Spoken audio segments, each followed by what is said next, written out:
वस्ता से आने वाली खबरों ने पूरी दुनिया को हिला कर रख दिया है। ईरान और इसराइल के दरमियान जारी ये लड़ाई अब तक होलनाक इंसानी अलमिया की शक्ल इख्तियार कर चुकी है।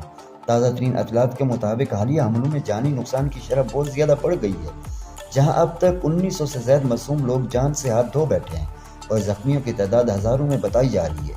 ईरान के बड़े शहर कम और उरूमी में इस वक्त बारूद की बू और मलबे के ढेरों में बदल चुकी हैं। रिहायशी इमारतें ज़मीन बोस हो गई हैं और हर तरफ सिर्फ चीखों पुकार सुनाई दे रही है। इमदादी टीमें दिन रात मलबे तले दबे लोगों को निकालने की कोशिश कर रहे हैं, लेकिन मुसलसल बमबारी की वजह से रेस्क्यू के काम में बहुत सी मुश्किलात पेश आ रही है। आलमी ताकतें अब भी खामोश तमाशाई बनी हुई हैं, जबकि सरहदों पर कशीदगी कम होने की बजाय मज़ीद बढ़ती जा रही है।